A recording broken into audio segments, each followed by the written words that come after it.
देखिए, आप यहाँ पे ट्रम्प को कोसने की बात आती है। मैं आपसे बल्कि सबसे यहाँ पे बैठे सभी लोगों से ज्यादा ट्रम्प को कोसने को तैयार हूं। लेकिन यहाँ पे बैठे प्रत्येक व्यक्ति के और इस देश के प्रत्येक नागरिक के जहन में ये सवाल आ रहा है कि अब की बार ट्रम्प सरकार, हाउडी मोदी, अब जो है नमस्ते ट्रम्प, इन सब कार्यक्रमों के बाद भारत को मिला क्या? 50% टैरिफ। और इस 50% टैरिफ से क्या इस देश को होने वाला है इम्पैक्ट, वो आपके दर्शकों को जानना बहुत ज्यादा जरूरी है। हाँ। हमारे देश के तकरीबन 10 सेक्टर्स जो है वो इससे ज्यादा बहुत ज्यादा प्रभावित होने वाले हैं। फिर चाहे वो बात हो टेक्सटाइल की आप कर लीजिए, जेम्स एंड ज्वेलरी की कर लीजिए, कॉटन इंडस्ट्री की कर लीजिए, ये तमाम जो है। और इससे जो है पूरे देश को तकरीबन 2.17 लाख करोड़ का जो है नुकसान होने वाला है। इस बात पे जो है तमाम जो है अर्थशास्त्रियों ने भी बात की है। इस पे भी तमाम अर्थशास्त्रियों ने बात की है कि ये आज जो भारतीय जनता पार्टी कहती है ना कि 2047 तक हम लोग विकसित भारत की ओर जो है अग्रसर होने वाले हैं, तो उसके लिए तकरीबन हमें 8% की जो जीडीपी ग्रोथ रेट चाहिए।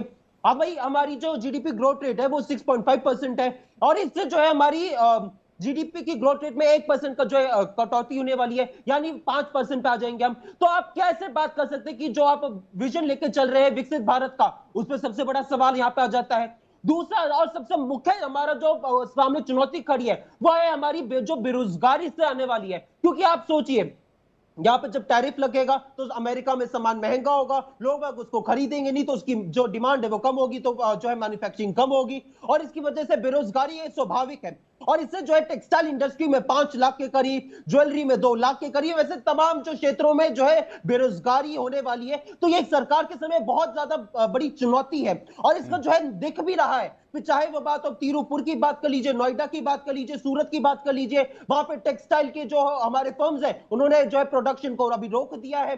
तो ये पूरी तरीके से दिख भी रहा है। तो सरकार इसको ये दिखाने की जो कोशिश करी है कि उनके सामने कोई चुनौती ही नहीं है, ये सबसे बड़ी इस देश के लिए चिंता की बात है। क्योंकि आप जब तक परेशानी को स्वीकार ही नहीं करेंगे तो तक आप उस पर समाधान की तरफ कैसे अग्रसर होंगे, ये देश जानना चाहता है। दूसरी बात मैं यहाँ पे कहना चाहता हूं कि आज ये जो यहाँ पे आपने अपनी रिपोर्ट में भी दिखाया था, ये कहते हैं ना कि भैया कुछ तो रही बात होगी, यूं ही तो कोई बदनाम नहीं हो जाता। वही बात है कि भैया ये भारत सबसे ज्यादा तो तेल खरीदता नहीं है रूस से, उससे भारत से ज्यादा है जो है चाइना खरीदता है।